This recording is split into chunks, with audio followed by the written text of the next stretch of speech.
मैंने तो यही सुना था कि बेटियां माँ की तरह होती हैं या जैसी माँ वैसी बेटी। लेकिन जब स्नेहा को देखती हूँ तो इस बात पर मेरे मन में कुछ संशय सा आ जाता है। इस बात पर मेरा ध्यान तब गया जब वह 3 साल की थी। उसी समय बेटे अनुराग का जन्म हुआ था। मैंने एक दिन स्नेहा से पूछा, बेटा तुम्हारा बेड अलग तैयार कर दूं? तुम अलग बेड पर सो पाओगी? स्नेहा तुरंत चहकी थी। हाँ मम्मी, बड़ा मजा आएगा। मैं अपने बेड पर अलग सोऊंगी। मुझे थोड़ा अजीब लगा कि जरा भी नहीं डरी। नहीं उसे हमारे साथ न सोने का कोई दुख हुआ। विजय ने कहा भी, अरे वाह, हमारी बेटी तो बड़ी बहादुर है।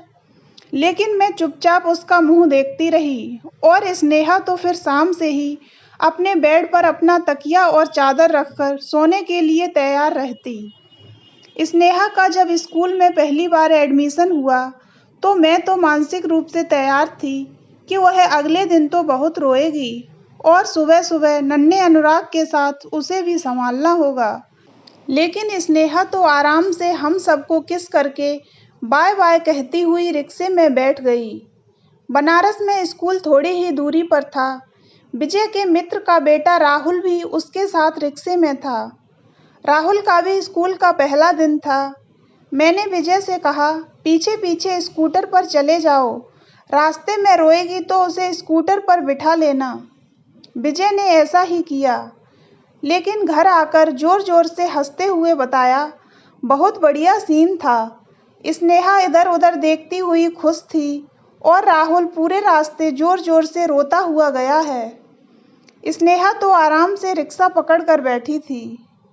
मैं चुपचाप विजय की बात सुन रही थी। विजय थोड़ा रुक कर बोले, प्रीति, तुम्हारी मम्मी बताती हैं कि तुम कई दिन तक स्कूल रो रो कर जाया करती थी। भाई तुम्हारी बेटी तो तुम पर बिल्कुल नहीं गई। मैं पहले थोड़ी शर्मिंदा सी हुई और फिर हंस दी।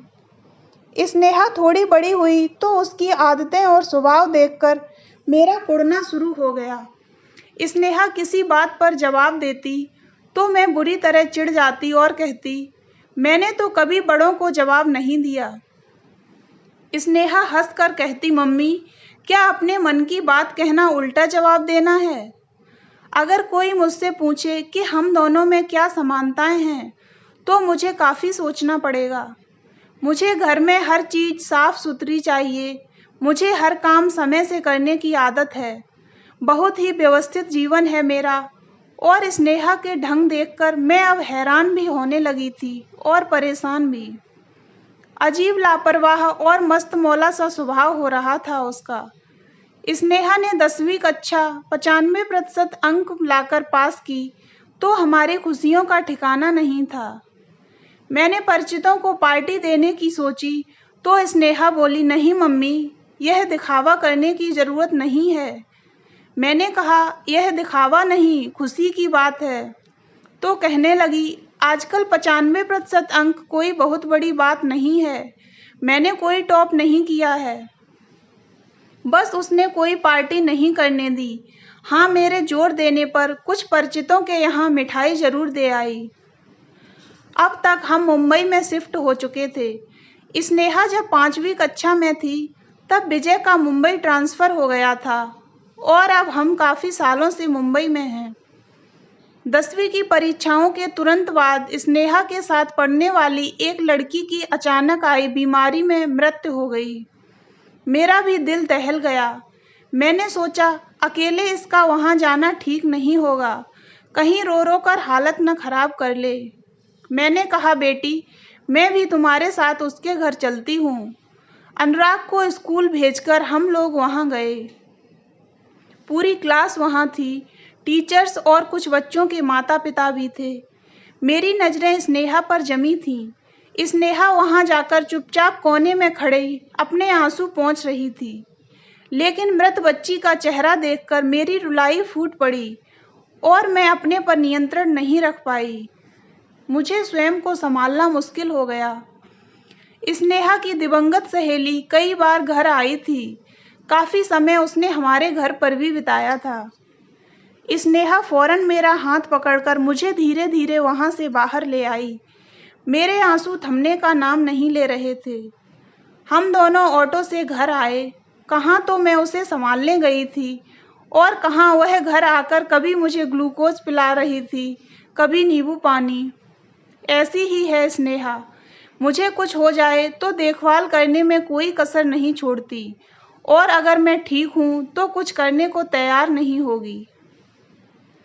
मैं कई बार उसे अपने साथ मॉर्निंग वॉक पर चलने के लिए कहती हूँ तो कहती है, मम्मी टहलने से अच्छा है आराम से लेटकर टीवी देखना। मैं कहती रह जाती हूँ लेकिन उसके कानों पर जूं नहीं रेंगती। कहाँ मैं प्रकृति प्रेमी, समय मिलते ही सुबह शाम सैर करने वाली, और स्नेहा टीवी और नेट की शौकीन। 5वीं से 10वीं कक्षा तक साथ पढ़ने वाली उसकी सबसे प्रिय सहेली आरती के पिता का ट्रांसफ़र जब दिल्ली हो गया तो मैं भी काफ़ी उदास हुई, क्योंकि आरती की मम्मी मेरी भी काफ़ी अच्छी सहेली बन चुकी थी। अब तक मुझे यही तसल्ली रही थी कि स्नेहा की एक अच्छी लड़की से दोस्ती है। आरती के जाने पर स्नेहा अकेली हो जाएगी, यह सोचकर मुझे काफ़ी बुरा लग रहा था।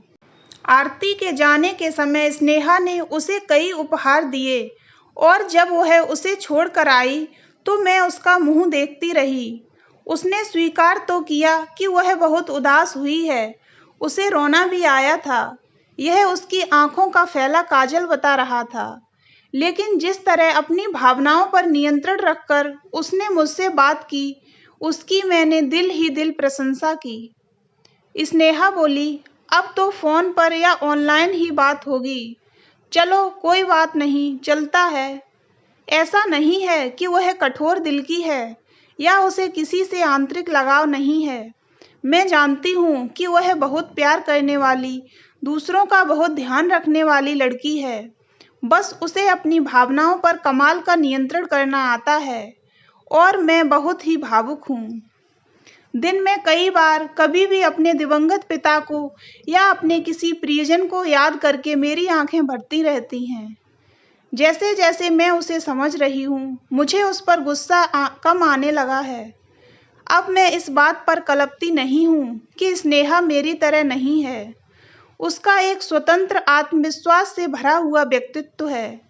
डर नाम की चीज उसके शब्दकोश में नहीं है। अब वह बीकॉम प्रथम वर्ष में है, साथ ही सीपीटी पास करके सीए की तैयारी में जुट चुकी है। हमें मुंबई आए 9 साल हो चुके हैं।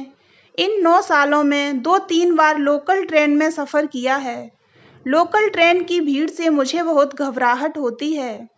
हाउसवाइफ हूँ, ज़रूरत भी नहीं पड़ती और न ट्रेन के धक्कों की हिम्मत है और न शौक। मेरी एक सहेली तो अक्सर लोकल ट्रेन में शौकिया घूमने जाती है और मैं हमेशा यह सोचती रही हूँ कि कैसे मेरे बच्चे इस भीड़ का हिस्सा बनेंगे, कैसे कॉलेज जाएंगे आएंगे। जबकि विजय हमेशा यही कहते हैं, देखना बे आज के बच्चे हैं, सब कर लेंगे।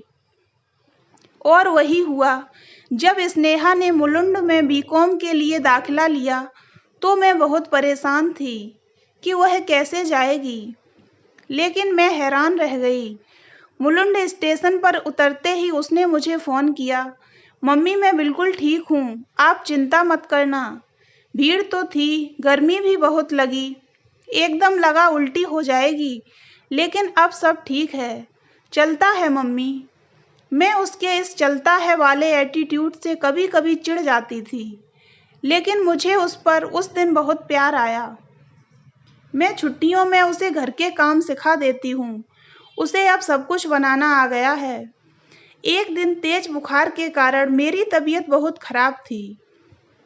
अनुराग खेलने गया हुआ था, विजय टूर पर थे। स्नेहा तुरंत अनुराग को घर बुलाकर लाई, उसे मेरे पास बिठाया, मेरे लिए डॉक्टर के पास जाकर रात को 9 बजे दवा लाई और मुझे खिला पिलाकर सुला दिया। मुझे बुखार में कोई होश नहीं था। अगले दिन कुछ ठीक होने पर मैंने उसे सीने से लगाकर बहुत प्यार किया। मुझे याद आ गया जब मैं अविवाहित थी, घर पर अकेली थी और माँ की तबीयत खराब थी। मेरे हाथ पांव फूल गए थे और मैं इतना रोई थी कि सब इकट्ठे हो गए थे और मुझे ही संभाल रहे थे।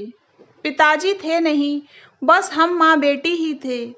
आज स्नेहा ने जिस तरह सब संभाला, मुझे बहुत अच्छा लगा। वह मेरी तरह घबराई नहीं।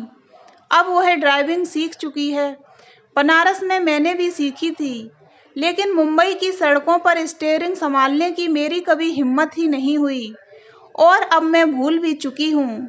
लेकिन जब स्नेहा मुझे बिठाकर गाड़ी चलाती है, मैं दिल ही दिल में उसकी नज़र उतारती हूँ। उसे चोरी चोरी देखकर ढेरों आशीर्वाद देती रहती हूँ, और यह सोच सोच कर खुश रहने लगी हूँ। अच्छा है वह मेरी तरह नहीं है। वह तो आज की लड़की है, बेहद आत्मविश्वास से भरी हुई, हर परिस्थिति का सामना करने को तैयार। कितनी समझदार है आज की लड़की, अपने फैसले लेने में सक्षम, अपने हकों के बारे में सचेत। यह सोचकर अच्छा लगता है। तो दोस्तों, अगर आपको ये कहानी अच्छी लगी हो तो वीडियो को लाइक करें और चैनल को सब्सक्राइब अवश्य करें।